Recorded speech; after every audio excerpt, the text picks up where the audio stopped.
A torch flickers against a cave wall, revealing beasts with too many heads and impossible forms. These are not the animals we know.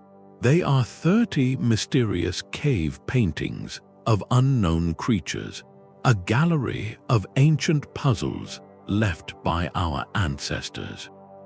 By the end of this journey, you will gain a completely new lens to see the prehistoric world and the minds that shaped it. What did these artists truly witness in the darkness? And why did they paint beings that defy all logic? We will travel from deep European caverns to sun-baked African shelters, confronting images that could be forgotten myths or visions from another reality. This is more than archaeology. It is a conversation with the dawn of human imagination. What do you believe these ancient artists were trying to show us? That moment of discovery is like finding a message in a bottle, but one washed ashore from a time before time. The handwriting is clear, the effort is evident, yet the language is utterly foreign. This is the raw allure of these unknown creatures.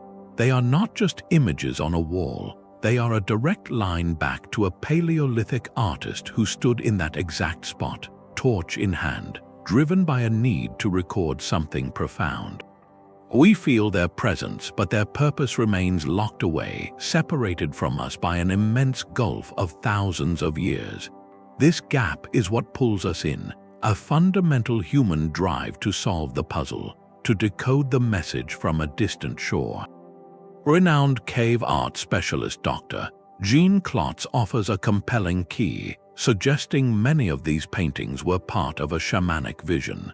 In this view, the cave wall itself was a membrane between worlds, and the artist was depicting beings seen in altered states of consciousness, bridging our tangible reality with a vibrant spiritual one. This transforms the cave from a simple gallery into a sacred portal. When we look at a perfectly rendered bison, we understand it. We can place it in our world. But when we confront a beast with the body of a lion and the antlers of a deer, our modern mind stutters. It has no category. This unknown factor forces a humbling confrontation with the limits of our own knowledge. These mysterious creatures become a kind of Rorschach test across the ages. The ancient artist saw one reality, perhaps a spirit guide or a mythic ancestor. Today, a biologist might see a distorted memory of an extinct animal, while a storyteller sees the seed of a dragon legend. Our interpretations reveal as much about us and our time as they do about the past. This persistent mystery speaks to a deep, enduring human need, not just for answers but for connection. We are reaching across the darkness, trying to touch the mind of someone who reached out to us first. So, with that sense of wonder as our guide, let us step into the first gallery of these ancient wonders. Deep within the cave of Tuafriars, the climb ends in a chamber where sound echoes strangely and the air feels different. There, high on a wall, you find him, a figure both familiar and profoundly alien, carved and painted into the stone some 13,000 years ago. He has the antlers of a great stag, the ears of an owl, the bushy tail of a horse or lion, and the poised legs of a human, seemingly caught in a moment of ritual dance. This is the sorcerer. He is not simply a painting of an animal, nor is he a painting of a person. He is something else entirely, a fusion that defies the natural order as we understand it, the ryanthrope. That word simply means a blend of human and animal traits, but in this context, it represents a monumental leap in how we view the Paleolithic mind. The sorcerer shatters the old, simplistic idea that cave art was only about hunting magic, a mere manual for the next meal. His presence in this deep, acoustically resonant chamber, a place difficult to access, suggests this was sacred ground. The echoing space would have magnified chants or drumbeats, transforming a ceremony into an overwhelming sensory experience.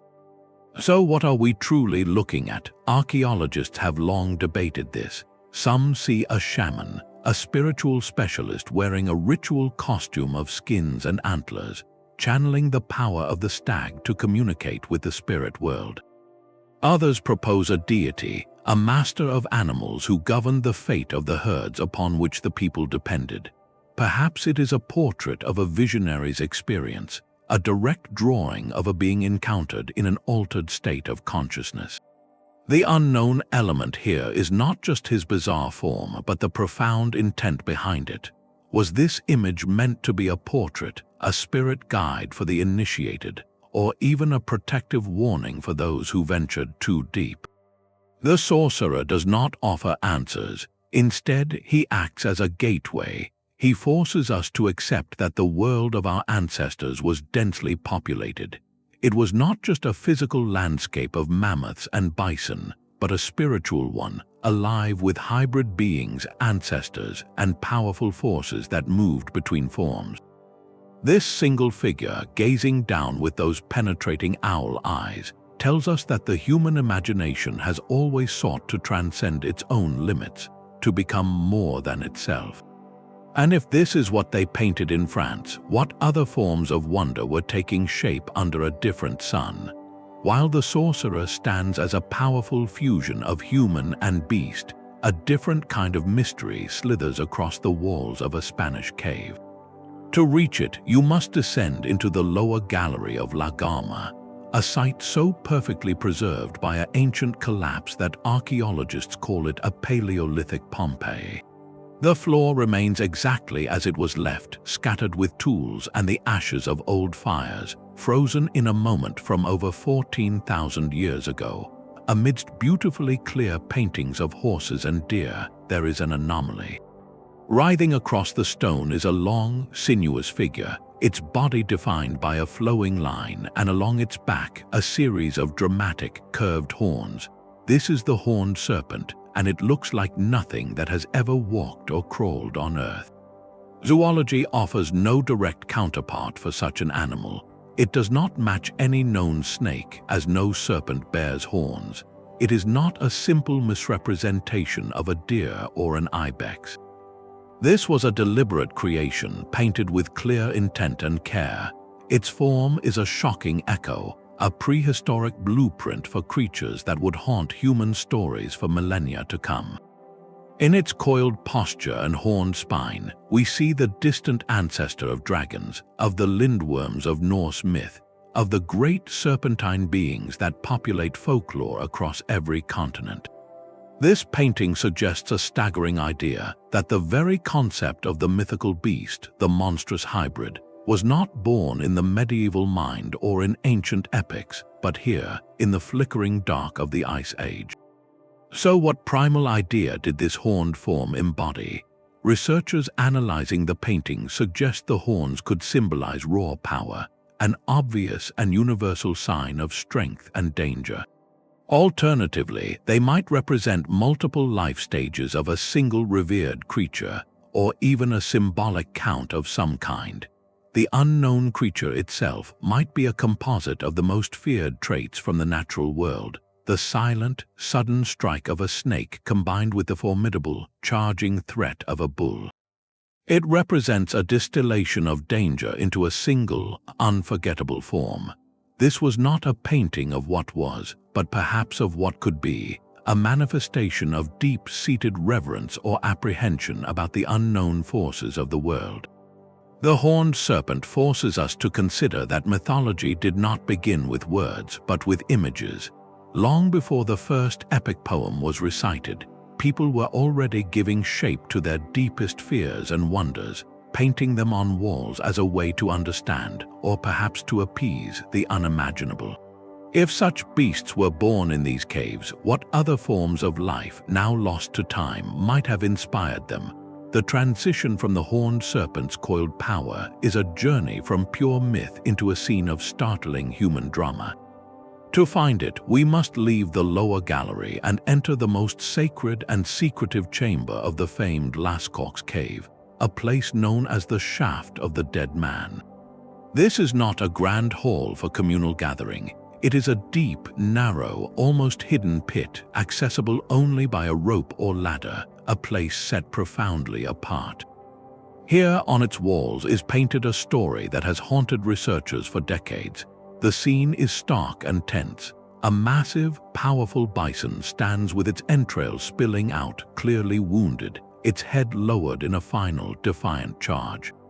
Lying prone before it is a stick figure man, his body simple and geometric, utterly unlike the detailed, naturalistic animals surrounding him. And most striking of all, this man has the distinct head of a bird. Nearby, a bird is perched atop a staff, as if standing watch. This is the Bird Man of Lascaux, and the unknown creature in this scene is not the bison, but the human figure himself, transformed. What are we witnessing in this frozen moment? The man appears to have fallen. Is this a record of a tragic hunting accident, a literal depiction of a fatal encounter? Or is it something far more symbolic, the unique, stylized form of the man, especially contrasted with the realism of the bison, suggests he is not an ordinary person? His bird head is the crucial clue. In countless cultures across time, birds are seen as messengers between worlds, creatures that can traverse the earth, sky, and the realm beyond. The bird on the staff reinforces this theme, a possible symbol of a spiritual guide or a signpost for the soul's journey. This leads many scholars like David Lewis Williams to a compelling interpretation. They propose this scene is not about physical death but about spiritual travel. It may depict a shaman in a deep trance state, his spirit having taken the form of a bird to journey into the other world. The wounded bison could represent a powerful spirit being confronted or a source of potent energy harnessed in the vision. The prone body is the shaman's physical form, lying in a state of ritual sleep or ecstasy, while his consciousness soars elsewhere. This transforms the scene from a tragedy into a profound spiritual narrative. It compels us to ask a breathtaking question about the Paleolithic mind. Where does the human end and the spirit begin? For them, the boundary may have been fluid, permeable. A person could become a bird could hold a human soul, and a painting in a deep shaft could serve as a permanent record of that transcendent passage. This single, enigmatic figure challenges our most basic assumptions about identity, suggesting that for these artists, to be fully human was to have the capacity to become something else entirely. And if the spirit could take the form of a bird, what other astonishing transformations were believed possible, waiting to be discovered in even older corners of the world? The idea of a shaman transforming into a bird is a breathtaking leap of faith, but what happens when the art itself seems to defy the very reality it so masterfully depicts? This question leads us to a chamber even older and more profound, to the Chauvet cave in France. Here, the paintings are not thousands, but over 30,000 years old, some of the most sophisticated and ancient figurative art ever discovered by our species. Among its stunning gallery of charging rhinos and prowling lions, one feline figure stands apart.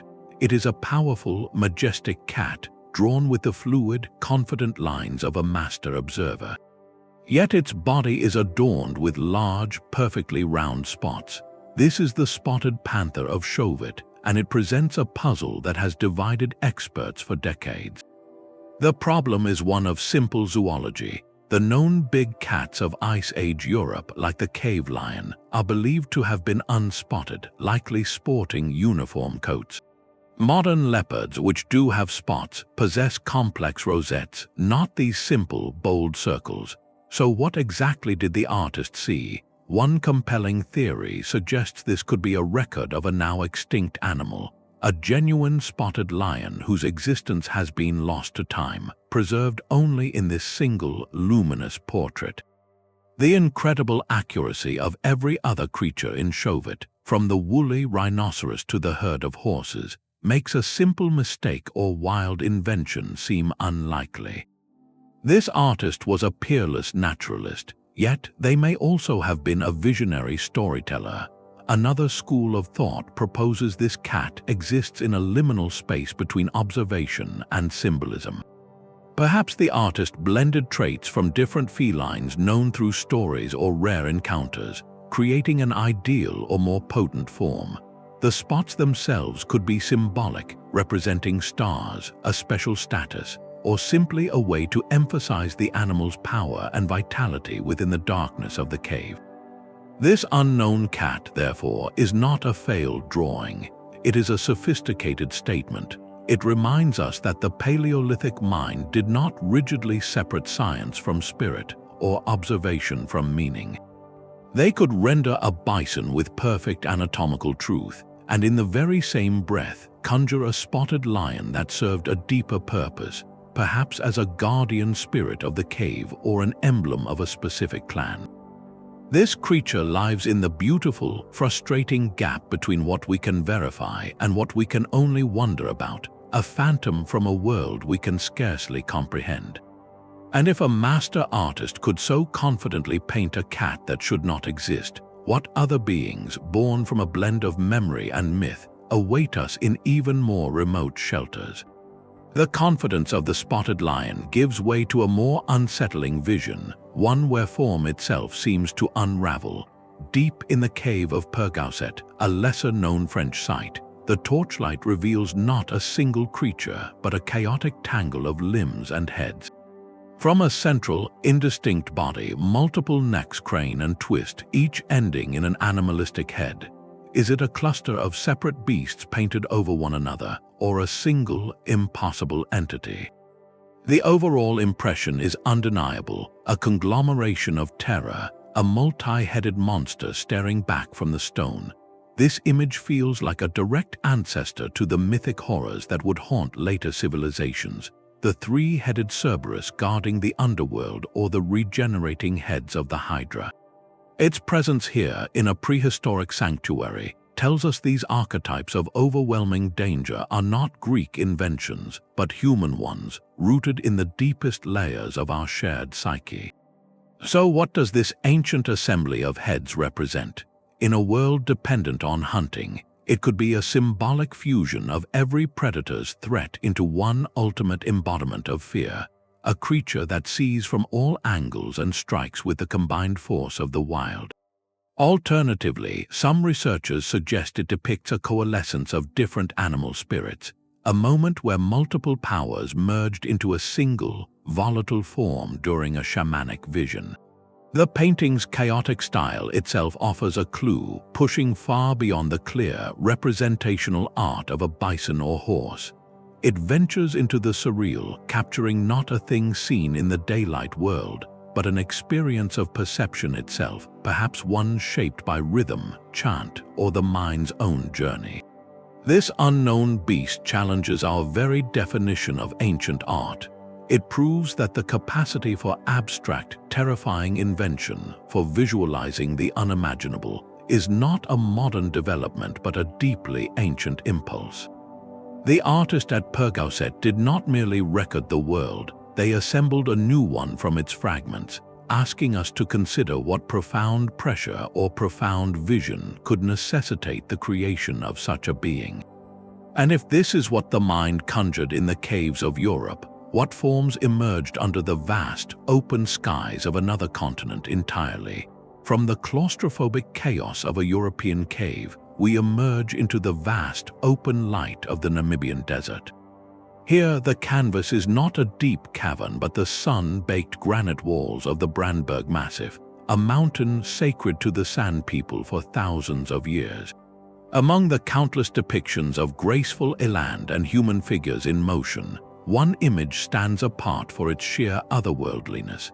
It resembles a colossal, sinuous caterpillar, its body a long, fluid curve adorned with dozens of delicate, hair-like legs. This is the rain animal, a spectre of the Sahara, and it represents an unknown creature of an entirely different order. Unlike the European hybrids, which often feel like confrontations with a personal spirit or a monstrous threat, the rain animal is a being of pure function and profound communal hope.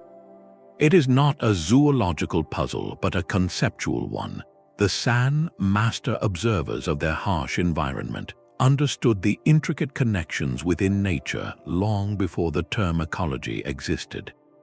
They saw rain not as a random weather event, but as a living, tangible force that could be interacted with, a force they gave this specific, beautiful form. The creature's elongated, fluid shape visually echoes the streams of water it was believed to produce, its many legs perhaps symbolizing the connecting threads of life that moisture brings to the parched earth. This unknown being was central to the most vital of rituals, the rain-making ceremony. San shamans or spiritual healers were believed to enter a state of heightened consciousness through intense dance and rhythmic concentration. In this state, they would embark on a spiritual journey to capture the elusive rain animal, successfully leading it back to their community, and symbolically slaughtering it would cause its life-giving blood or milk to fall as rain, reviving the land. The painting itself, therefore, is not merely a picture. It is a powerful tool, a focal point for collective intention, and a permanent record of a sacred relationship with an invisible force. The delicate, almost hesitant lines used to paint it suggest its ethereal, temporary nature, a being that exists between states, much like the humidity in the air before a storm. The rain animal fundamentally shifts our perspective on these ancient galleries. It shows that across the globe, our ancestors used rock and cave art as a direct interface with the powerful, intangible systems that governed their survival. Where the sorcerer might represent a personal spiritual journey, the rain animal embodies a communal plea to the climate itself. It teaches us that the unknown creatures of the ancient world were not always monsters or spirit guides. They could also be beautiful, deliberate metaphors, artistic solutions to the most pressing problems of existence. They gave shape to the formless, making the uncontrollable feel approachable, something that could be negotiated with through ritual and art. If a culture could envision rain as a capturable creature, what other fundamental forces of nature did they personify, waiting for us to recognize their forms on stone? Among the masterful herd on Altamira's famous ceiling, one bison is not like the others. While its companions are rendered with breathtaking realism, their powerful forms captured in ochre and charcoal, this single figure carries a startling addition. From its shoulders, sweeping, wing-like appendages curve outward, an anatomy that belongs to no earthly bovine. These are not a mistake, not a second set of legs painted in the wrong place. The lines are deliberate, integrated into the creature's form with the same confident stroke used to define its hump and horns. This is the winged bison, and its presence among such celebrated naturalism poses a fascinating contradiction. What does it mean when an artist capable of perfect realism chooses to break the rules in a society that depended utterly on the bison for food, tools, and materials? The animal was more than prey, it was a sacred source of life. To paint it with wings could be an act of reverence, a visual prayer to elevate the creature to a higher plane. Perhaps this was a spirit bison, a mythical ancestor of the herd that could traverse between the earth and the sky. Maybe those wings were not meant for literal flight, but were a symbolic representation of the animal's incredible speed and power, a metaphor made visible on the cave wall. The unknown element here is not the animal itself, but the quality bestowed upon it. This challenges a persistent modern assumption that prehistoric art was either strictly documentary hunting magic or purely fantastical invention. The winged bison suggests a third, more nuanced path, the artistic enhancement of reality. It shows us a culture that could observe the natural world with a scientist's eye, yet felt compelled to add a storyteller's flourish, attributing extraordinary, supernatural qualities to the beings they held in highest esteem. This single figure blurs a line we often draw too firmly, the line between the real and the revered. For the artists of Altamira, the bison's physical majesty and its spiritual significance were not separate concepts. They were intertwined, and the painting had to capture both. The wing is the bridge, a visual declaration that the most important creatures in their world possessed a power that went far beyond the merely physical. Far from the familiar caves of France and Spain, the Ural Mountains rise like a frozen spine between continents. Within their granite heart lies Kapova Cave, a place of echoing silence and perpetual chill. Here, on walls glistening with calcite, artists painted a world of their own. Among the mammoths and horses, one large figure commands attention. It has the sturdy, powerful body of a steppe horse or perhaps a wild bovine, a creature built for endurance. Yet, sprouting from its head is a crowning contradiction, a set of elaborate, branching antlers. This is the composite herbivore of Kapova, and it presents a Eurasian puzzle that geography only deepens. The antlers are wrong. They do not match the simple, shovel-like pomates of a moose, nor the sweeping, complex beams of a reindeer, the two large antlered animals known to that icy region. So what are we looking at? One compelling theory suggests this is an act of artistic translation. Imagine a people whose primary life was on the open steppes, deeply familiar with the form of the horse. Upon moving into the forested foothills or hearing tales from northern hunters, they encounter descriptions of a great, antlered beast. Lacking a direct visual reference, the artist might have fused the familiar body of their most known animal with the described, legendary attribute of antlers, creating a new being from fragments of knowledge. This unknown creature could then be a lord of the forest, a conceptual guardian of the mountainous taiga, assembled from hearsay and reverence. Yet, the very existence of Kapova's art raises a profound question about connection. The painting styles here, with their use of red ochre and specific figurative techniques, bear a startling resemblance to sites thousands of miles away in Western Europe. In an age of glaciers, was this similarity a miraculous coincidence, an independent invention born of similar human minds in similar harsh circumstances? Or does this painted horse with impossible antlers whisper of astonishingly far-reaching cultural connections, stories and symbols migrating slowly across the vastness of prehistoric Eurasia? The isolation of Kapova makes the creature profoundly intriguing, for it stands as a powerful testament to a universal impulse.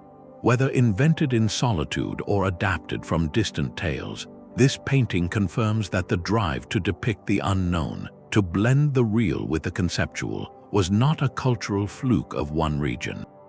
It was and remains a fundamental thread in the fabric of human creativity. We painted what we knew, and then, inevitably, we began to paint what we could only dream of knowing. The cold, mountainous isolation of Kapova gives way to sun-warmed stone and the scent of salt air. On the island of Sicily, the limestone cliffs of Adora hold a different kind of gathering. Here, the art is not painted but delicately engraved, a series of lively, dynamic human figures that seem to swirl in a ritual dance. Yet, amidst this celebration of human form, one participant breaks the pattern. This figure has the torso, arms, and head of a person, but from the waist down, the body elongates into a smooth, tapering shape, culminating in what looks unmistakably like the tail of a fish. This is the human fish of Adora, a graceful enigma carved into Mediterranean rock. The contrast with the earlier hybrids is immediate and profound. In the caves of France, the fusions were overwhelmingly mammalian, blending human with bison, bird, or stag, creatures of the forest and the plain. Here, the elemental partner is the sea. The Mediterranean was not just a body of water to these coastal communities. It was a larder, a highway, and a realm of immense, unpredictable power. To merge with a fish is to claim a kinship with that world, to visualize a being adapted to its mysterious depths. So what are we truly seeing? One interpretation is literal, a dancer wearing an elaborate costume of woven reeds or skins, crafted to resemble a sea creature during a ceremonial performance. The flowing lines of the engraving perfectly capture a sense of rhythmic motion, as if the figure is swaying with the currents. Yet, the integration of the tail is so seamless, so organic to the form, that it suggests something more profound than mere attire. This could be a depiction of a mythological being, a deity or spirit guardian of the waters, a figure who could ensure safe voyages and abundant catches. Perhaps it represents a shamanic transformation, where a ritual specialist spirit was believed to take on a marine form to journey beneath the waves and negotiate with the forces there. The unknown creature of Adora expands our understanding of Paleolithic symbolism in a vital direction. It demonstrates that the spiritual imagination of our ancestors was not fixated solely on the great land mammals that provided food. It was fluid and adaptive, drawing symbolic power from the most important elements of the local environment. For a coastal people, the ultimate source of mystery, sustenance, and danger was the sea, and so their visionary art reflected that relationship. This graceful therianthrope is a testament to a localized spirituality, showing how the universal human urge to depict the unknown was filtered through the lens of lived experience. The figure does not threaten or charge, it flows. It suggests a different kind of power, one of grace, adaptation, and deep connection to an elemental world. If the spirit could become a bird to reach the sky or a fish to navigate the sea, what other transformations awaited discovery, not in the deep dark, but under the open sky of a vast continent? Its form is not monstrous, but its presence is haunting. In the labyrinth of La Pasiega cave in Spain, where walls are crowded with overlapping herds of deer and bison, one figure stands apart by its absence. A deer is outlined with a sure hand, its antlers proud, its posture alert. Yet its body is not filled with the rich ochre of its neighbors. Instead, it is a silhouette, a hollow shape, a pale and translucent spectre painted with a wash so thin it seems to breathe with the stone behind it. This is the ghost deer, an unknown creature defined not by hybrid anatomy, but by its very state of being. It appears to be in the process of fading from our world, or perhaps just beginning to materialize into it. The artistic choice is deliberate and sophisticated. Where other animals are solid, tangible presences, this one occupies a liminal space. It could be an animal spirit, a being from the other side of the membrane that the cave wall represented. Perhaps it depicts a creature encountered in a vision, still coalescing from the mist of a shamanic journey, not yet fully formed. Alternatively, some researchers suggest it might represent a deer that has passed on, its physical form gone but its essential spirit remembered and honored on the wall. The technique itself is a quiet marvel. How did the artist achieve this ethereal effect? Was it a simple dilution of pigment, a conscious decision to use less paint to denote less substance? Or was it a multi-step process, painting the solid form and then carefully washing parts away? This ghostly figure expands our understanding of the Paleolithic artist's language far beyond simple representation. They were masters of implication. They understood that by manipulating not just line but density and texture, they could communicate profound, abstract concepts about existence. The solid bison speaks to life, strength, and sustenance. The ghost deer speaks to memory, spirit, and the delicate, permeable boundary between what is here and what is beyond. It shows us that for these early thinkers, the world was populated by both the vividly real and the vividly unreal, and that art was the bridge that could hold them both in perfect, poignant balance. This gentle spectre asks us to look not just at what is painted, but at how the emptiness within the lines holds its own profound meaning. The world that birthed these images was a theater of extremes. This was not our stable, familiar planet, but a sculpted landscape of grinding glaciers and vast, wind-swept steppes. Herds of mammoth and woolly rhinoceros moved like slow rivers across the land, while cave lions, larger than any of their modern descendants, patrolled the shadows. Human life unfolded in small, tightly knit bands, a fragile existence woven from profound knowledge and constant adaptation. Survival was a dialogue with the colossal, the dangerous, and the deeply mysterious. Every rustle in the grass held the promise of a meal or the threat of a predator. In this world, the line between the physical and the spiritual was not a line at all, but a permeable membrane.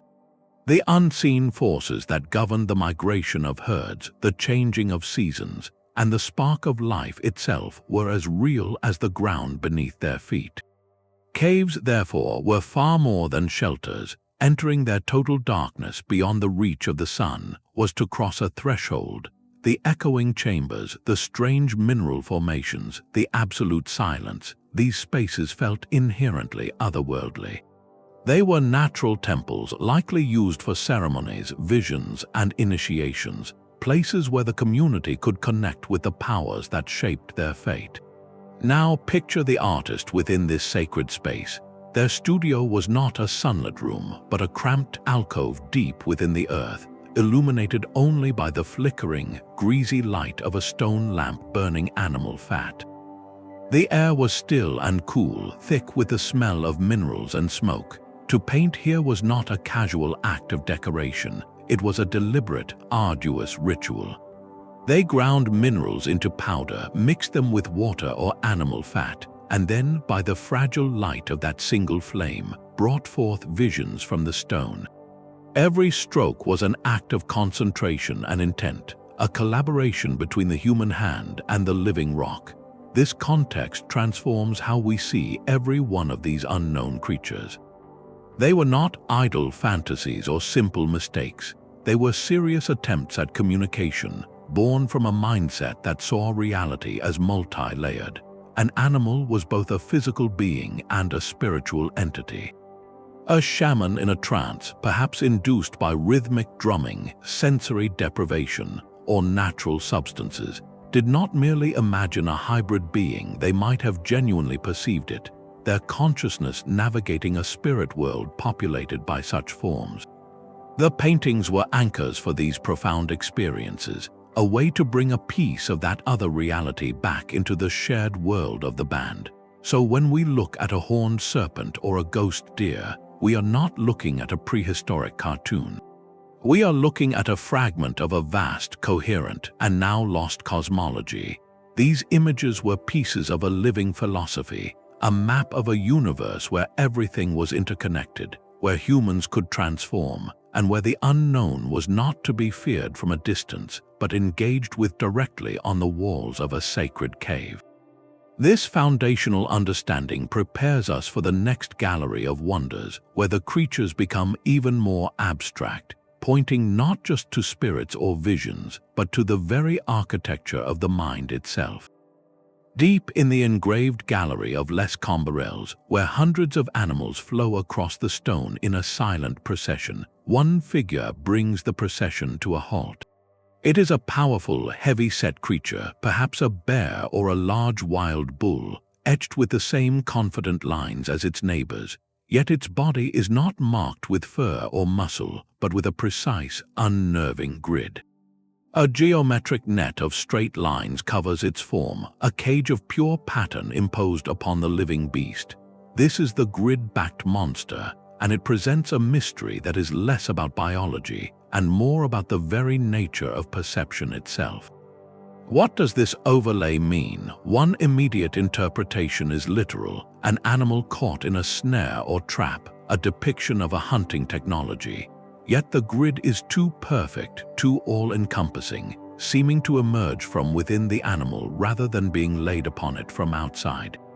This shifts the possibility toward the symbolic, the animal not as a victim of a trap, but as a living representation of the concept of trapping, perhaps a guardian spirit of the hunt. But the most compelling explanation lies in the human mind's own architecture. Renowned researchers like David Lewis Williams point to a phenomenon known as entoptic imagery.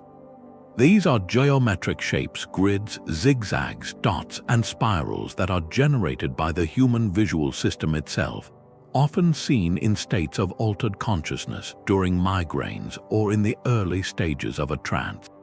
They are the mind's own internal light show, common to all people across time and culture.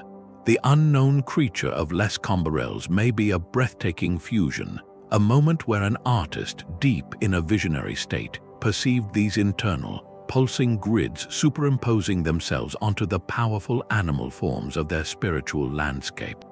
The engraving then becomes a direct transcription, a snapshot of a moment where the internal world of the mind projected itself onto the external world of myth. This transforms our understanding of the cave wall's purpose yet again. It was not just a screen for depicting memories or spirits, but a surface for recording the very experience of seeing the unseen. The grid-backed beast is a fossilized moment of consciousness. It tells us that for these artists, the visionary experience was not a vague feeling, but a vivid, structured visual event, one with its own consistent imagery that could be faithfully recorded. This creature stands at the perfect intersection, where the universal wiring of the human brain meets the specific cultural imagery of the Paleolithic world, resulting in a being that is both deeply personal and profoundly universal.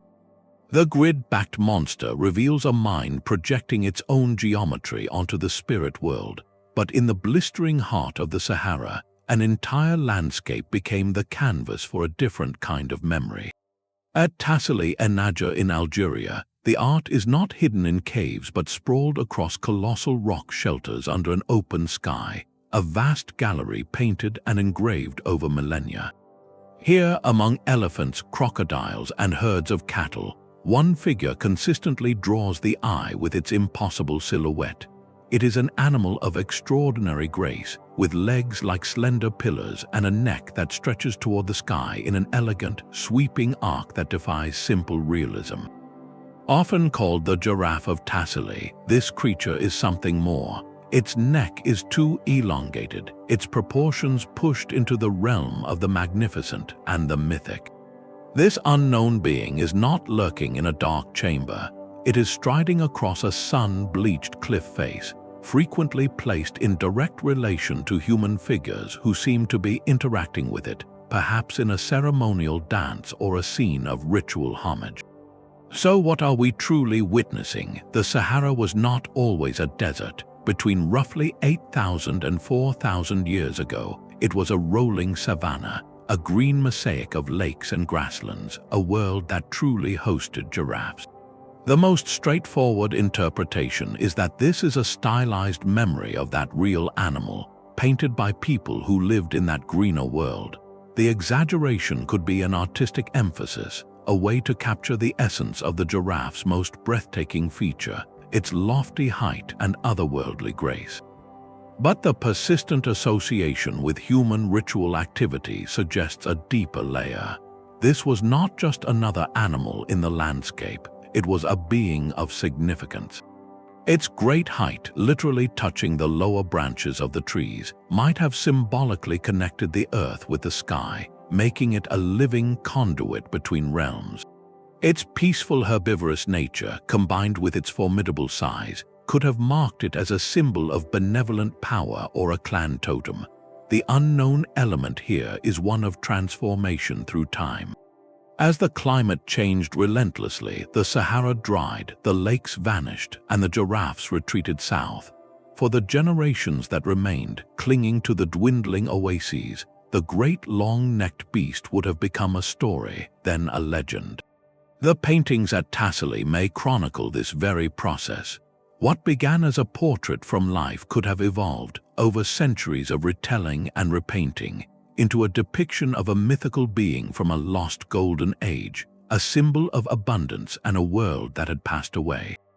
The creature's elongated neck might have stretched even further in the artistic imagination, becoming less a biological feature and more an emblem of longing for that vanished, fertile past. This Saharan giant teaches us that environmental change does not just alter landscapes, it actively rewrites mythology. Real animals, when removed from daily experience, are free to grow in the cultural memory, acquiring symbolic weight and even supernatural stature. The long-necked being of Tassili is therefore a powerful hybrid of history and myth, a beautiful fossil of both a real animal and the profound human need to memorialize a world that was slipping away. Its graceful neck stretches toward a vanished sky, but another figure pulls us back into the deep dark, into a confrontation of a very different kind. The cave of Font-de-Gaume in France holds many beautiful, naturalistic animals, but in one recess, the art takes a sharp turn. Here, a figure seems to erupt from the wall itself, a bulky, powerful form drawn with jagged, aggressive lines. It has a gaping, toothless maw, a body covered in what could be sharp fur or defensive spikes, and a posture that feels coiled and ready to spring.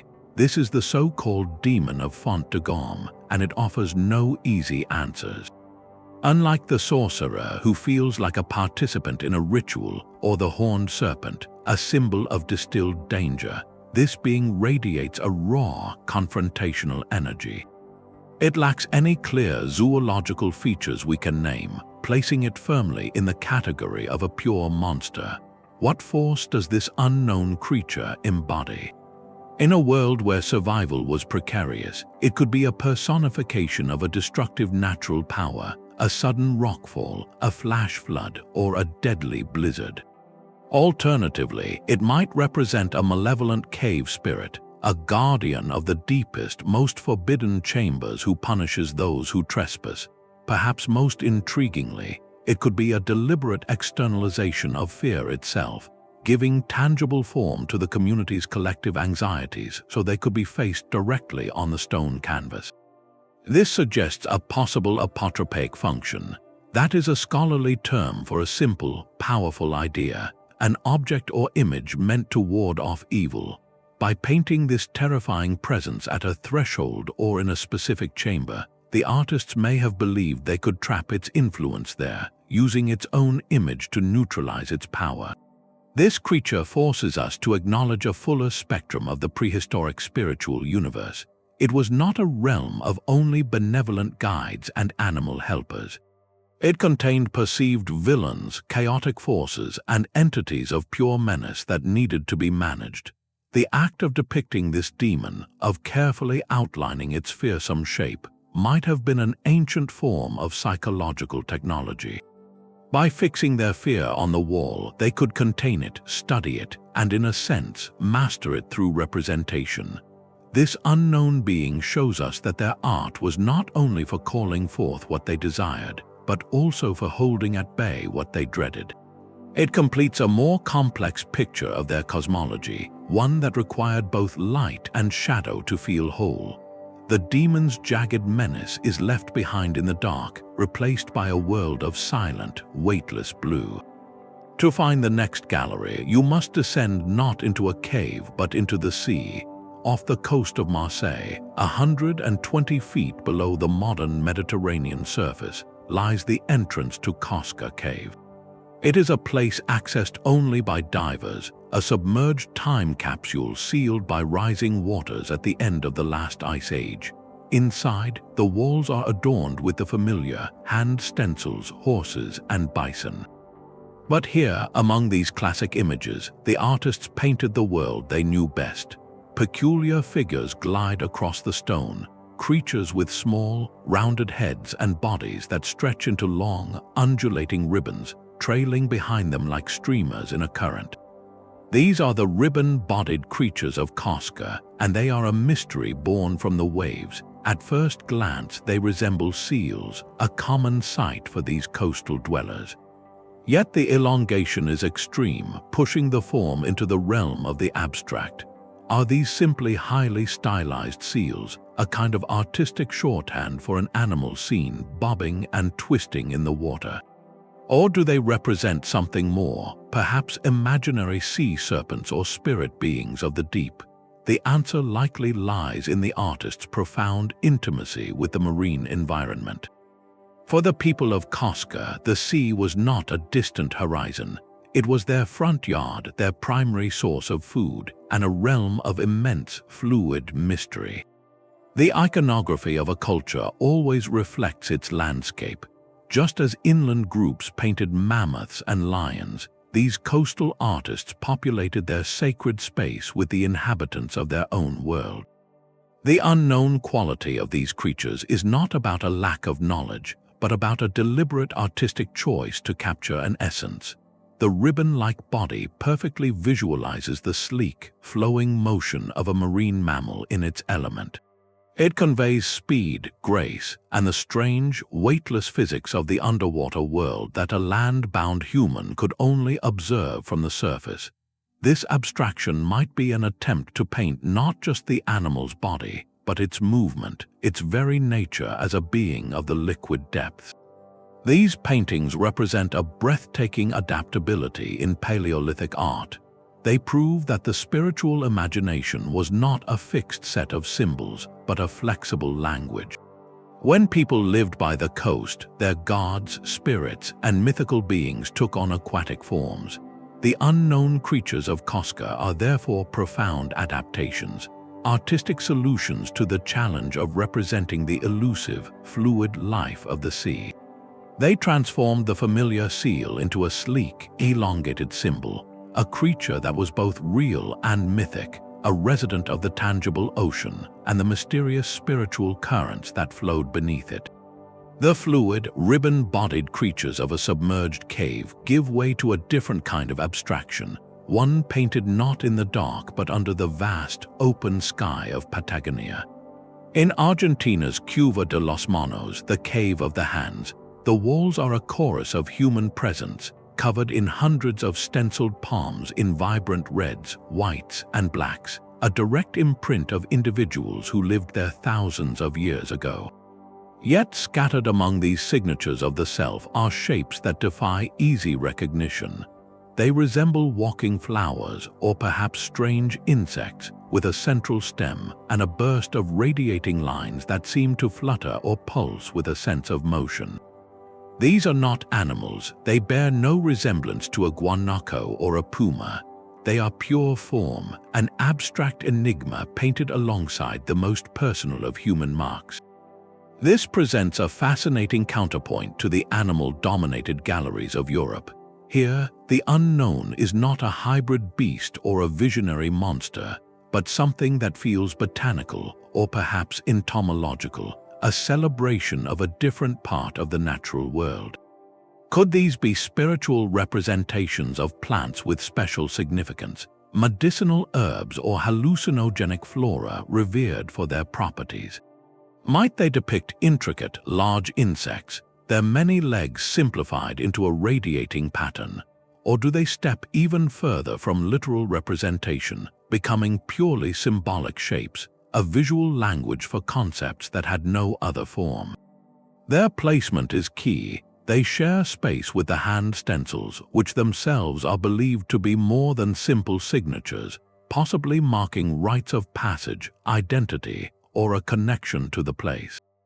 This association suggests the walking flowers are not decorative doodles, but meaningful symbols integrated into a site focused on human community and transition. These unknown entities forcefully challenge a long-held, Eurocentric focus in the study of rock art. They remind us that the human impulse to create meaningful images was never solely about depicting the animals we hunted or feared. Across the globe, it was equally about capturing patterns, processes, and ideas. The radiating petals might symbolize growth, the interconnectedness of a community, or the emanating rays of the sun. They could be maps of important places, diagrams of kinship, or representations of celestial bodies. This shifts the entire conversation. It proves that the unknown in ancient art isn't always a creature. It can be an idea given form. The artists of Patagonia were not trying to paint what something looked like, but what something meant. Their abstract flowers are a powerful testament to the diversity of the Paleolithic imagination, showing that from the very beginning, our ancestors used art not just to record the world, but to think about it, to map its invisible connections, and to give beautiful, enduring shape to the concepts that held their world together. But what happens when the artists chose not to invent a new creature, but to duplicate a known one? In the sprawling underground network of Rouffignac, a cavern so rich with images it is called the Cave of 100 Mammoths. One particular painting stops you in your tracks. Amidst the herds of these iconic Ice Age giants, a single mammoth stands apart. It has the familiar high-domed head, the long, curved tusks, and the shaggy silhouette. Yet from its shoulders rise not one, but two powerful necks, each supporting a complete and watchful head. This is no accident of overlapping paintings. The lines are deliberate, creating one cohesive, impossible beast. The two-headed mammoth presents a different kind of unknown, born not from hybrid fusion, but from pure artistic multiplication. In the symbolic language of countless cultures, a being with two heads carries a potent meaning. It sees in all directions, it possesses double the strength, double the wisdom, double the essence of its singular form. For a people whose survival was intertwined with the mammoth, this duplication is deeply significant. This animal was not just prey, it was a walking resource center. Its meat meant food for weeks, its thick hide meant warmth and shelter, its massive bones and tusks were the raw materials for tools, weapons, and art. A two-headed mammoth, therefore, could be a powerful symbol of superabundance. It might represent a collective hope or prayer for a hunt so successful it would provide double the bounty, ensuring the band's prosperity through a harsh season. Alternatively, it could depict the mammoth's mighty spirit, a guardian entity of the herds that was twice as vigilant and twice as powerful as any ordinary animal. This artistic choice reveals a sophisticated understanding of visual metaphor. The artist wasn't trying to depict a biological reality they had witnessed. They were using a simple, brilliant device duplication to amplify a concept. They took the most important creature in their economic and likely spiritual world and made it conceptually larger than life. The two heads transform the mammoth from an individual animal into an emblem of plenitude itself. It is a creature of pure potential, a walking promise of security and continuation. In this single, deliberate anomaly, we see the Paleolithic mind confidently manipulating form to express a desire that was as fundamental as hunger itself, the yearning for enough and then some. High in the Italian Alps, where the air grows thin and the stone holds memories of 1,000 years, the Valley of Val Camonica presents a gallery of a different age. Here, the art is not painted in deep caves but carved directly into the sunlit rock faces, a sprawling chronicle left by communities from the Iron Age, a world separated from the Ice Age artists by many thousands of years. Among the countless scenes of warriors, plows, and spiraling symbols, one particular figure has been plucked from its ancient context and hurled into the heart of modern myth. It shows a being with a distinctly round head and a body that, to a contemporary eye, appears to be clad in some form of suit or armor. This is the so-called Spaceman of Val Camonica, and its journey from an archaeological artifact to a pop culture icon is a masterclass in how we can misread the past. The carving itself is not a mystery of prehistory in the way our earlier cave paintings are. It is a product of a much later metal-working society. Yet, its modern fame hinges entirely on it being labeled an unknown creature, a designation born not from the Iron Age mind but from our own. When scholars examine this figure, they see something far more grounded, yet no less fascinating. The round head is likely a stylized helmet. The suit could be a depiction of body armor or the distinctive garb of a priest or a high-status individual. The pose and the tools often shown with similar figures align with known cultural practices of the time. The unknown element, therefore, is not in the carving, but in the vast gulf of cultural knowledge that separates us from its creator. We have lost the specific meaning of that helmet's shape, the social code conveyed by that particular outfit. This gap in understanding becomes a vacuum, and our modern imagination, steeped in science fiction and the possibility of extraterrestrial life, eagerly rushes in to fill it. The spaceman phenomenon is a powerful cautionary tale. It reminds us that when we stare at ancient art, we are always looking through two lenses, the one belonging to the artist and the one we ourselves wear. If we are not careful, we risk only seeing our own reflection projected onto the stone. The true challenge and the far richer reward lies in trying to remove our own lens, to quiet the buzz of contemporary fantasy and listen for the whispers of a different world's reality. This figure teaches us that the most profound mysteries are often not about aliens or impossible beasts, but about the ordinary human details of a lost culture, the significance of a helmet's curve or the meaning of a ceremonial stance that time has erased.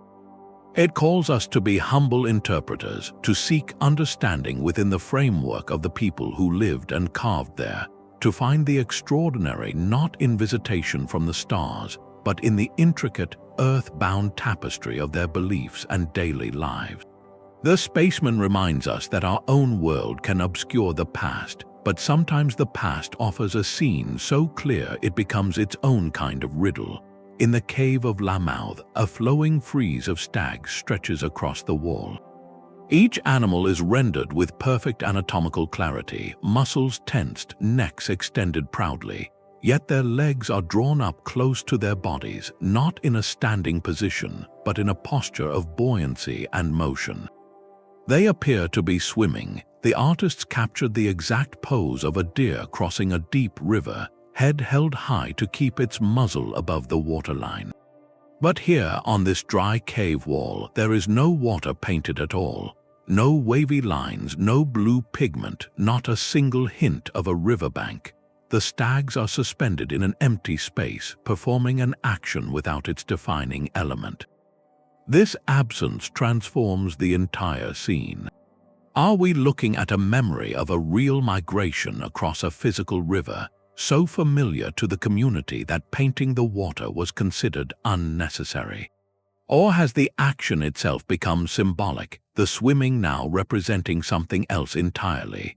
Some researchers propose this could depict a spiritual crossing, a journey of souls or animal spirits moving from one realm to the next, traversing an invisible metaphysical current. Others wonder if the posture might represent a different kind of motion altogether, a powerful leap or even a stylized form of flying, interpreted by our modern eyes as swimming. The unknown here is not a bizarre anatomy but a lost story. We are witnessing a narrative frozen in mid-sentence. The stags are not monsters, they are creatures the artists knew intimately. The mystery lies in the context, in the collective, purposeful action they are all engaged in. This shifts a fundamental perspective. It shows that the enigmatic quality of cave art isn't always found in inventing new beasts. Often, it resides in placing familiar beings into a ritual or mythic situation whose rules we can no longer decipher.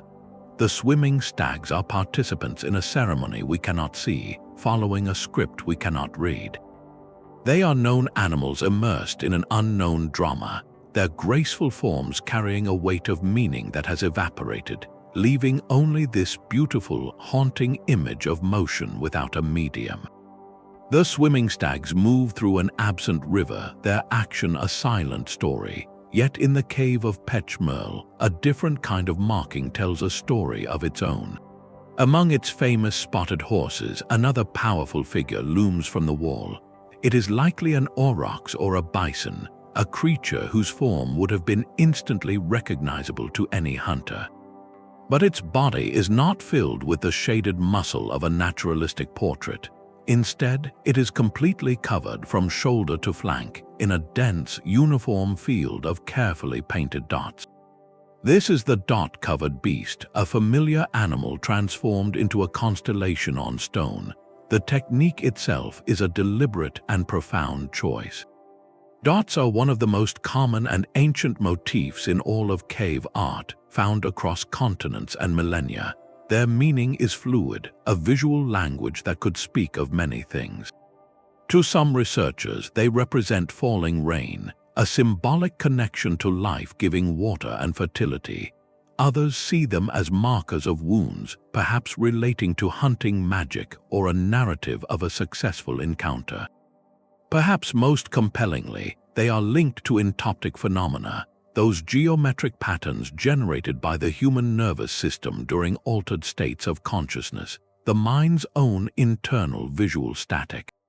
By covering the entire beast in this field of dots, the artist was doing something extraordinary. They were not just painting an animal, they were charging it.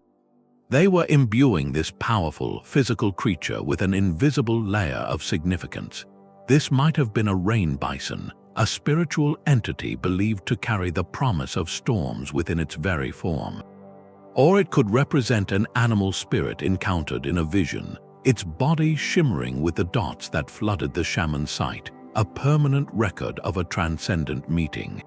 The creature itself is known, but its treatment renders it unknown, elevating it from the realm of the everyday into the realm of the numinous. This painting reveals a sophisticated understanding of symbolic communication. The artists of Pechmerl understood that meaning could be conveyed not only through what you painted, but through how you painted it. A simple, repetitive pattern like a dot, when applied with intention and scale, could alter the perception of the subject completely. To an uninitiated person, it might look like a decorated beast, but to those within the culture, to those who understood the code, this was a clear sign. It signaled that this was no ordinary aurochs. This was a being touched by something greater, marked by experience or power that was invisible to the naked eye but vibrantly clear to the mind's eye. The dots act as a kind of spiritual texture, a visual language that says, this one is different. This one belongs not just to the herd, but to the mystery. The dot-covered beast is a known form transformed by pattern, but in a German cave, the unknown was given physical weight. Deep within Hohlenstein-Stadel, carved from a single mammoth tusk over 40,000 years ago, stands a figure that can be held in the hand. It is not a painting on a wall, but a sculpture, a three-dimensional being with the upright posture of a human and the unmistakable head of a cave lion. This is the Lion Man, and its mere existence changes the scale of the mystery entirely. To create it required more than a moment of inspiration with pigment.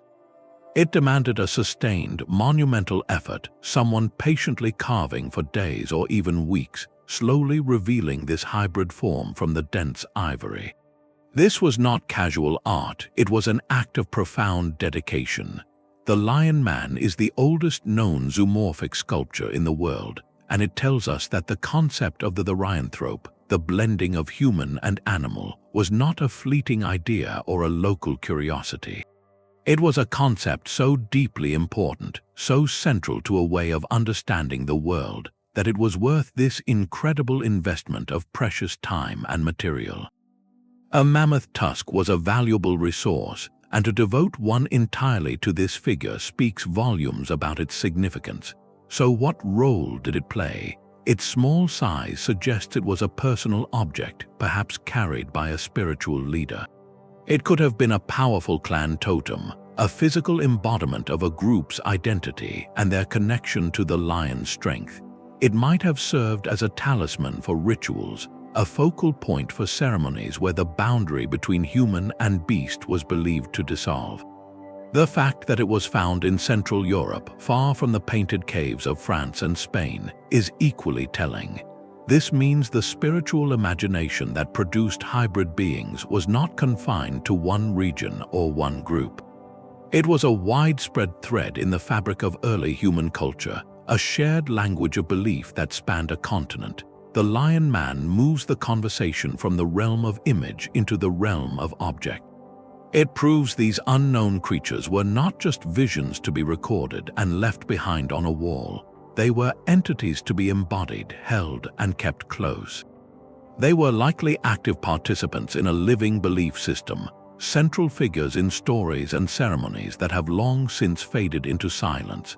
This small, majestic figure of ivory is a tangible anchor for a vast, invisible world of thought, reminding us that the mysteries painted in caves were also carved, carried, and deeply cherished.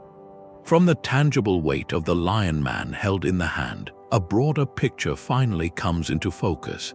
Having journeyed across continents and through millennia, from the deepest caves to sunlit cliffs, we have met a bewildering array of beings.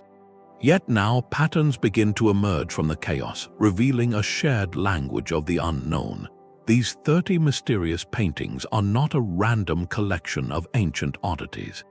They are a systematic exploration, a deliberate mapping of a reality far more complex than our own. By stepping back, we can see they fall into distinct, meaningful categories. The first and perhaps most striking are the hybrids, the deliberate fusions of species that defy the natural order. The sorcerer, with his stag antlers and human legs, and the human fish of Adora are perfect examples, beings that exist at the purposeful intersection of forms. A second category takes familiar, known animals and elevates them through symbolic addition. The winged bison of Altamira, the two-headed mammoth of Rouffignac, and the dot-covered beast of Pechmerle all belong here. They are creatures from the everyday world, transformed by an attribute that signals they are something more. Finally, there are the wholly abstract forms, like the walking flowers of Patagonia or the ribbon-bodied creatures of Cosca, which seem to capture pure motion or concept rather than a literal being. Despite their differences, powerful common threads bind them together. These unknown creatures are overwhelmingly found in the deepest, most difficult-to-reach parts of caves, places set apart from daily life. Their contexts whisper of ritual, of spaces used for ceremonies or visionary journeys, and their forms consistently evoke themes of raw power, profound danger, or spiritual transcendence. What does this unified pattern tell us? It reveals that these images were not idle doodles or failed attempts at realism. They were deliberate, sophisticated answers to the great unknowns of existence. They were attempts to give visible shape to the invisible forces that govern their world, the spirit beings believed to influence the herds, the weather, and human fate. They served as portraits of beings encountered in altered states of consciousness, a way to bring back evidence from a journey beyond ordinary perception. This analysis allows us to see them for what they truly were, systematic expressions of a complete and coherent cosmology. In the worldview of these artists, the boundaries we take for granted were simply not there. The line between animal and human, between the physical and the spiritual, between what is seen and what is felt, was beautifully, intentionally permeable. These paintings are the proof, a 30-part thesis on a universe alive with connection, where to understand the world meant to engage with all its layers, seen and unseen. The symbolic language of the hunt was a complex text written on the bodies of beasts. In the profound, echoing chamber of Nairox's Salon Noir, a gallery of black-painted bison and horses stands in silent procession. One bison, however, carries a story beyond its simple outline. A clear, spear-like line touches its flank, a motif scholars have long associated with hunting magic, a direct and understandable plea for a successful strike. Yet this is not the whole message. Scattered around the animal's form are other, more enigmatic marks. Small dots and short dashes cluster on its body, patterns that do not correspond to any anatomical feature or realistic wound. These are not the marks of a physical hunt, but of a different kind of encounter entirely. The unknown element here is not the creature, but the cryptic code written upon it. What do these extra symbols mean? Some researchers propose they represent a spiritual attack, marking the animal's vital essence rather than its flesh, targeting its spirit to ensure its physical fall. Others see them as marks of power, a way for the artist to channel energy into the painted form, or perhaps to extract power from it. Could they even be a kind of map, indicating points of spiritual vulnerability, known only to the initiated hunters or shamans of the group? This painting masterfully illustrates that even the most seemingly straightforward scene in cave art can hold encrypted layers of meaning. The bison itself is a familiar, magnificent subject, but it becomes a living canvas for a ritual narrative we can no longer fully read.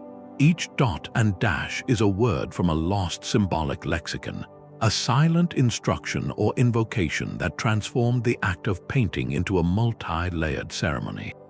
The hunt, it seems, was not merely a physical endeavor, but a spiritual campaign conducted in advance on the sacred walls of the dark. The coded Bison of Nirox speaks a silent language of ritual, but in the blazing heart of the Sahara, an entire community moves in silent unison. At the Sephar Plateau in Tassili, the rock shelters are a gallery of motion. Here, among giraffes and herds of cattle, are the runners. Dozens of humanoid figures, painted in a deep, rich ochre, are captured mid-stride. Their bodies are dynamic, leaning forward with purpose, arms pumping as if racing toward something just beyond the edge of the stone. Yet their most striking feature is their anonymity. Each figure has a rounded, smooth head completely devoid of a face. No eyes, no mouth, no expression. They are beings of pure action, stripped of all individuality. This procession is not a collection of portraits, it is a depiction of a force. While their form is human, their collective presence and eerie uniformity lift them into the realm of the unknown. They become a single, multi-bodied entity, a mysterious community in motion. Are we witnessing spirits of the ancestors forever running across the spirit landscape? Could they be participants in a long-forgotten ritual, perhaps a ceremonial race or a reenactment of a foundational myth? Their lack of faces suggests a profound ceremonial generalization. In this artistic choice, the painter was not interested in who these people were, but in what they were doing together. The individual identity was dissolved to emphasize the power of the collective action, the unified purpose. This shifts our understanding of the unknown in ancient art dramatically. It shows that mystery is not always found in a bizarre hybrid or a terrifying monster. Sometimes it resides in the purposeful anonymization of the human form itself. The running humanoids of Sephar represent a sociological unknown. They are a depiction of a group whose specific social role, whose exact ritual function, is now lost to us. We see the powerful motion, the clear intention, but the destination remains a secret. Their power lies in their unity, a visual echo of a community moving as one body for a sacred cause. This transforms the rock face from a canvas into a stage, and we are left as an audience watching a performance whose script has faded, hearing only the ghostly rhythm of countless feet running in time to a belief we can no longer hear. The running figures of Sephar move with a unified, faceless purpose, a collective force from a lost ritual. But on a different continent, under a searing sun, the ancient artists painted beings whose identity is not lost at all, but belongs to a living, breathing tradition. In the sandstone galleries of Kakadu, Australia, the rock art tells a story that has been continuously told for over 20,000 years. Here, among depictions of kangaroos and fish, are figures that dance across the stone with impossible energy. They are often called mimi spirits or stick figures, their bodies rendered in dynamic, elongated lines. Some appear to be in mid-leap, hunting or engaged in ceremonial dance, their limbs stretched into angular, almost geometric forms. To a modern Western eye, these spindly, jointed figures can seem strangely insect-like, a comparison that immediately places them in our category of the unknown. But this is where our journey takes its most important turn. These are not literal insects, and they are not unknown in the context of the culture that created them. They are beings from the Dreamtime. The Dreamtime is not a myth in the sense of a simple story. It is the foundational, ancestral period when the world itself was sung into existence by creator beings, a time outside of time that continues to shape the present reality. Within this profound cosmology, the figures on the Kakadu walls are not cryptic puzzles. They are clear, defined entities, deeply known and understood. They might represent ancestral spirits, specific creator beings, or the transformative essence of certain animals, all interacting in the sacred narratives that define law, land, and identity. Their elongated, weightless form visually communicates their nature as spirit beings, capable of moving between realms, hiding in rock crevices, and flowing with the wind. The unknown quality, therefore, lies entirely in our own cultural perspective. We are looking at a complete, sophisticated system of knowledge through a keyhole, and mistakenly labeling what we see as a mystery because it does not fit our own taxonomic boxes. This crucial insight from Kakadu forces a profound humility. It reminds us that the word unknown is a relative term, deeply colored by our own frame of reference. For the Aboriginal artists and their descendants, these dynamic figures are a direct connection to a living truth, a map of relationships between people, the land, and the ancestral past. Their art was never meant to be a cryptic code for outsiders to break. It was and is a vibrant declaration of a known world. This perspective reframes every single painting we have encountered on this journey. The Sorcerer of Tuafriars, the horned serpent of LaGama, the rain animal of Brandberg, each was likely just as clearly defined and understood within its own cultural framework. They were not mysteries to the people who painted them. They were portraits of residents in a populated spiritual universe. The true task, then, is not to solve these images as if they were riddles, but to respectfully acknowledge the vast, intricate cosmologies they represent, systems of meaning that have, for the most part, faded into silence. The insectoid figures of Kakadu stand as a powerful testament to what is lost when we view ancient art only through the lens of our own curiosity, and what is gained when we listen for the echoes of a world that was once whole, known, and vividly alive. The figures of Kakadu were known, their stories a living thread, but in a French cave, a different story is frozen in a moment of pure, primal instinct. At Cognac, a panel presents a scene of sudden alarm. One side holds a perfectly recognizable ibex, its curved horns etched with calm precision. Beside it, the composition fractures into panic. Another creature is captured mid-flight, its body a tense, elongated curve, legs splayed in a desperate sprint away from an unseen danger. Its form is the puzzle. It possesses a long, straining neck and a head that seems to blur the lines between species, perhaps blending the features of the ibex with something else entirely. Is this a second ibex, distorted by the artist's haste to capture its motion? Could it be a different animal altogether, a chamois or another ungulate now lost to the region? Or is it, like so many others, a deliberate hybrid, a unique being caught in a singular moment of crisis?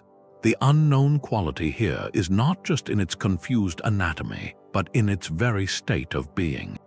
This creature is defined by its reaction. It is not a static portrait to be studied, but an actor in a fleeting drama. Its identity becomes secondary to its role as the one who flees. This shifts our understanding of how these mysterious beings functioned within the art. It suggests that narratives involving them were not always posed tableaus, but could be dynamic, even chaotic. The artist's primary concern seems to have been conveying raw emotion, the visceral jolt of movement, and the urgent pulse of a story unfolding. The precise taxonomy of the fleeing figure mattered less than its emotional truth as a victim, a witness, or a participant in an event that demanded to be remembered. In this single, blurred form, we see the prehistoric mind prioritizing narrative over nomenclature. The painting becomes less about what the creature was and more about what was happening to it. This invites us to listen to the cave walls not only for descriptions of beings, but for the echoes of events, for the ancient equivalent of a shout or a warning, forever silenced in the act of its expression. A masterfully engraved owl stares from the Chauvet wall, its wide eyes capturing the essence of the deep night. Amidst the thundering herds of mammoths and rhinos, this solitary bird of prey perches in perfect detail, a quiet observer in a gallery of giants. It is a known animal rendered with a naturalist's keen eye, yet its presence is profoundly unique. This is the only depiction of an owl ever discovered in Paleolithic cave art. In a world where horses and bison were painted by the hundreds, this single, careful engraving transforms a real creature into a profound mystery. Why an owl, and why only here? Its very rarity makes it an unknown, not in form but in meaning. Across countless cultures and ages, the owl carries a powerful symbolic weight. It is a creature of the night, a silent hunter associated with hidden knowledge, with transition, and with the unseen realms that exist beyond the setting sun. In this sacred cave, a place already acting as a portal between worlds, the owl's inclusion feels deeply intentional. It may have been seen as a guardian of this nocturnal sanctuary, a watcher over the ceremonies performed in the eternal dark. Perhaps it was understood as a psychopomp, a guide for human spirits making their own journey into whatever lay beyond, its silent flight mapping a path through the darkness. The owl's solitary portrayal suggests it held a very specific, perhaps even restricted, role within their cosmology. It was not a general symbol of the hunt or fertility, but a specialized key to a particular kind of mystery. This teaches us a vital lesson about interpreting ancient art. Sometimes the most enigmatic figure is not a fantastical hybrid, but a perfectly real animal portrayed just once. Its meaning was so precise, so culturally specific, that it did not need to be repeated elsewhere. The common animals were a shared language, but the owl was a whispered secret, a symbol whose full significance was known only to a few and is now lost to us. We are left with its exquisite image, a reminder that in the Paleolithic mind, even the most familiar night could have a singular, feathered guardian. The owl's singular gaze is a secret kept by stone, but in the open air of another ancient landscape, a different kind of secret is held in plain sight. Portugal's Coa Valley is a vast outdoor gallery, its schist slopes carved with thousands of animal figures that dance in the shifting sunlight. Among these herds of horses and aurochs, one large engraving stops the eye. It is not a clear animal, nor is it a human. It is a form seemingly entangled within itself, a dense, cross-hatched pattern of lines that coalesce into a being seemingly caught in, or perhaps even constructed from, a net. This is the net being of Coa Valley, an engraved enigma where the trap and the trapped are fused into one. The figure beneath the mesh is indeterminate. Does the netting conceal a powerful stag, or does it constrain a human spirit? The ambiguity is the entire point. This unknown entity is not about depicting a specific creature, but about visualizing a profound state of being, the state of capture. On one level, this could be a literal depiction of hunting technology, a celebration of human ingenuity in securing food. Yet the scale, the prominence, and the deliberate fusion of form and net suggest a meaning that transcends the physical hunt. This could represent the spiritual capture of a powerful force, the ritual containment of a wild spirit, or a chaotic natural power to harness its energy for the community. The net does not simply cover the being, it defines it. They are one and the same, an entity born from the concept of constraint. The technique itself speaks volumes. Unlike paint applied to a cave wall, engraving into this hard schist rock was an act of immense, deliberate permanence. Each line required sustained effort and intent, a commitment to making this statement endure under sun and rain for millennia. This was not a fleeting vision recorded in the dark, but a public declaration etched into the very skin of the valley. The net being stands as a permanent manifesto of a fundamental human desire, the desire to exert control over the unpredictable and the powerful. It visualizes the relationship between the hunter-gatherer and the volatile, often dangerous forces of their world. The spirit of the storm, the essence of the elusive prey, the capricious luck of the hunt. By giving that relationship a tangible, constrained form on the rock, the artists performed an act of symbolic mastery. They took the formless anxiety of the unknown and pinned it down with lines of stone, declaring, even if only in symbol, that it could be held, it could be managed. This engraved enigma is ultimately a monument to hope, a permanent record of the ancient belief that through ritual, art, and will, even the most wild and unknown forces of existence could be brought into the net of human understanding. The engraved net of Coa Valley holds a captured force, but in another French cave, the artists turned their focus inward to the most familiar form of all. The walls of La Marche are not populated with mammoths or bison. Instead, they are a gallery of people. Dozens upon dozens of finely engraved human faces and figures look out from the stone, a social gathering frozen for millennia. Among them are intimate scenes that feel startlingly recognizable, clusters of figures that appear to be family groups or small gatherings engaged in quiet interaction.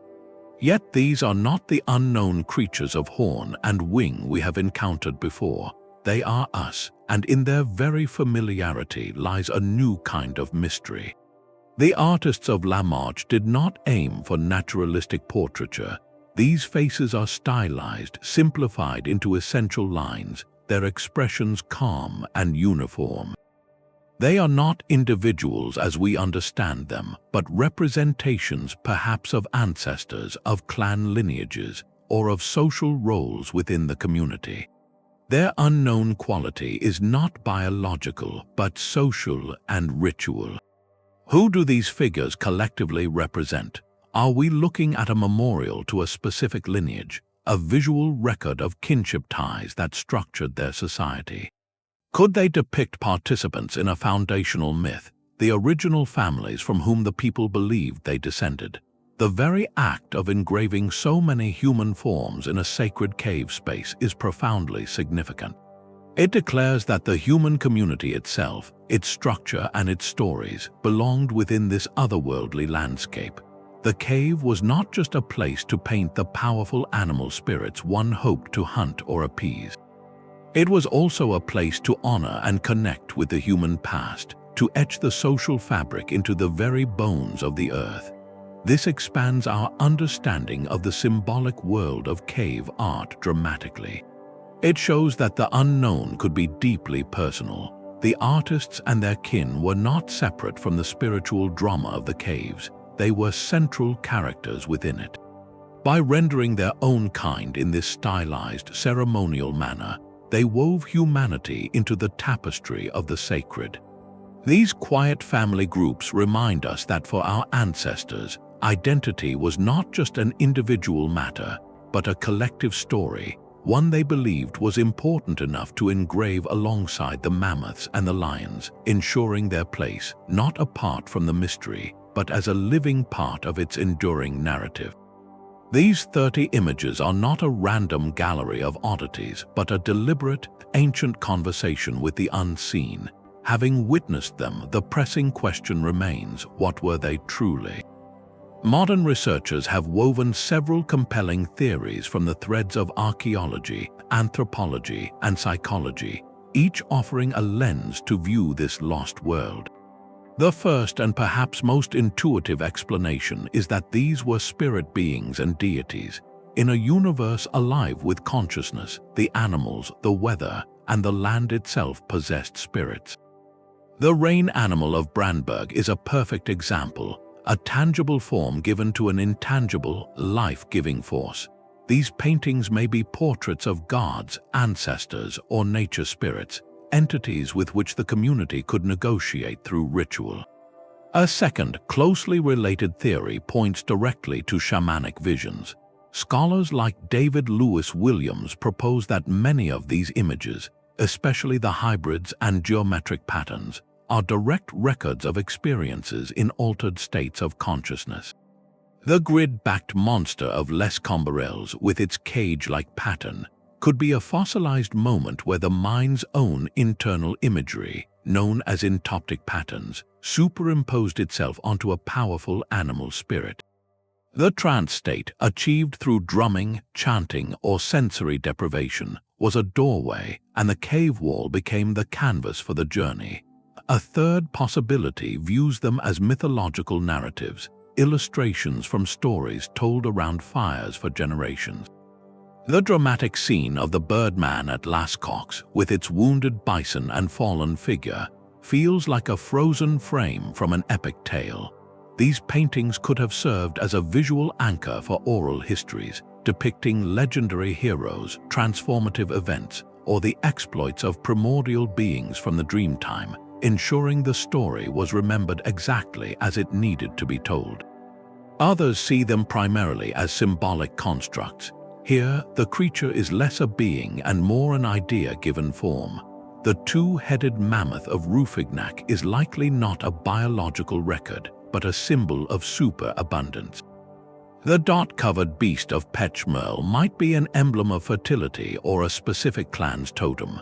These were sophisticated emblems, a visual language for concepts like power, community, or the cyclical forces of nature, using the visceral impact of an animal's form to communicate abstract truths. Finally, some images might be records of misremembered or extinct fauna. The spotted lion of Chauvet, painted with such confidence among perfectly realistic animals, could be a faithful portrait of a creature whose lineage vanished with the ice. Over centuries, as real animals retreated from a changing landscape or human memory, their descriptions could have evolved in the telling, their forms stretching and shifting into the legendary. The truth, of course, is not a single answer. It is almost certainly a beautiful, complex combination of all these ideas, varying from culture to culture and from one sacred cave to the next. What unites them is their function as a sophisticated language. These artists were using the familiar shapes of the world they knew, the bison, the human form, the serpent, to approach the utterly unfathomable, the spiritual forces that govern their lives. They are a universal testament to a defining human trait, our innate, relentless need to explain, to worship, and to give concrete, breathtaking form to the profound mysteries of existence. This was not primitive doodling, it was humanity's first philosophy, painted in ochre and charcoal on the walls of the world.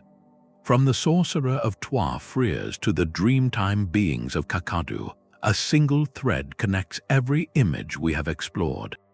These 30 mysterious paintings are not a catalogue of ancient errors or idle fantasies. They are a collective testament to a world perceived in its full, vibrant depth, a world where every shadow held a presence and every force had a face. Our ancestors did not live in a barren, purely physical landscape. They inhabited a universe densely populated, a reality interwoven with spirits, ancestors, and beings that moved between forms. The unknown creatures they painted were their method of navigation, a sophisticated language for engaging with the profound mysteries that surrounded them. This was not a failure of observation, but its highest expression. They observed not just with their eyes, but with their entire understanding of existence, blending what they saw in the forest with what they felt in ceremony and what they envisioned in states beyond ordinary waking life. Each hybrid, each abstract form, each symbolically charged animal was a deliberate act of meaning-making. They were building bridges across the greatest chasms of human experience, between the community and the herd, between the living and the ancestral past, between the tangible earth and the intangible forces that shaped it. In this light, these paintings become something far greater than art. They are humanity's first philosophy, etched and painted in mineral and memory. They represent the dawn of a fundamental drive, the relentless human need to explain, to worship, to connect, and to give form to the formless. As the scholar Joseph Campbell reflected, myths are the masks of God through which humanity glimpses the ultimate mystery. These cave paintings are the very first masks fashioned at the dawn of consciousness itself. They show us that spirituality and creativity are not later additions to the human story, they are its foundation. The next time you find yourself in a quiet, dark place, or even when you simply pause to look at a strange cloud formation, remember those Paleolithic artists. They stood before the ultimate darkness, the deep unknown of their world and their own minds, and they did not look away. Instead, they reached for a piece of charcoal, mixed pigment with water, and with a steady hand began a conversation with the mystery that continues to this day. They painted what they found there, and in doing so, they left a permanent invitation for us to wander alongside them. If this journey into the first galleries of human imagination has sparked your own curiosity, we would love to hear from you. Which of these unknown creatures lingered in your thoughts the longest? Share your reflections in the comments below, and if you wish to continue exploring history's greatest enigmas, consider subscribing to join us on the next journey into the past.